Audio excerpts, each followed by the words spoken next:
IAS institute నిర్వహిస్తున్న all India scholarship exam pass అవ్వండి. 2 years ఫీజులో 50% మాత్రమే పే చేయండి. ప్రాణాపాయ స్థితిలో ఉన్న వారిని వేగంగా ఆసుపత్రికి తరలించి వారి జీవితాన్ని కాపాడే అంబులెన్స్ కు దారి తప్పకివ్వాలి. చిన్న పిల్లోడికి కూడా ఈ విషయం తెలుసు కదా. అంబులెన్స్ వస్తే పక్కకు తప్పుకుంటాడు. ప్రతి ఒక్కరూ ఇదే చేస్తారు. కానీ ఓ కారు డ్రైవర్ మాత్రం చాలా మూర్ఖంగా ప్రవర్తించాడు. అంబులెన్స్ కు దారి ఇవ్వకుండా ఇబ్బంది పెట్టాడు. కానీ అతడి యాక్షన్ కు పోలీసుల నుంచి వచ్చిన రియాక్షన్ తో నోట మాట రాలేదు.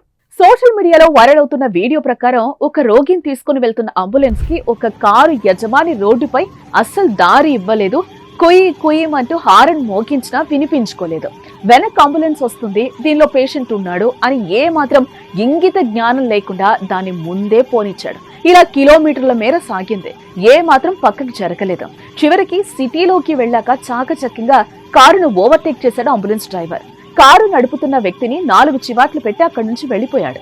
కారు డ్రైవర్ నిర్వాకాన్ని అంబులెన్స్ లో కూర్చున్న ఓ వ్యక్తి సోషల్ మీడియాలో పోస్ట్ చేయగా వైరల్ గా మారింది. ఇప్పుడు పోలీసులు సైతం రియాక్ట్ అయ్యారు. కారు ఎంత వేగంగా పోనిచ్చాడో అంతే వేగంగా అతనికి ఇంటికెళ్లి దిమ్మ తిరిగి షాక్ ఇచ్చారు. అతడి లైసెన్స్ రద్దు చేయడమే కాకుండా 2,50,000 రూపాయలు ఫైన్ వేశారు. పోలీసులు అతడితో మాట్లాడుతున్న ఫోటో కూడా సోషల్ మీడియాలో వైరల్ అవుతోంది.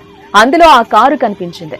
దీంతో నెటిజన్లు తిక్క కుదిరింది అంటూ కామెంట్స్ చేస్తున్నారు. తీవ్రమైన అనారోగ్యం లేదా గాయపడిన రోగులకు సుదూర ప్రాంతాలకు లేదా దగ్గరలోని ఆసుపత్రులకు వేగంగా చేరవేసి వారి ప్రాణంతో కుటుంబాన్ని అంబులెన్స్లు నిలబెడతాయి. దయచేసి అంబులెన్స్ వచ్చే సమయాల్లో దారి ఇవ్వండి ప్లీజ్.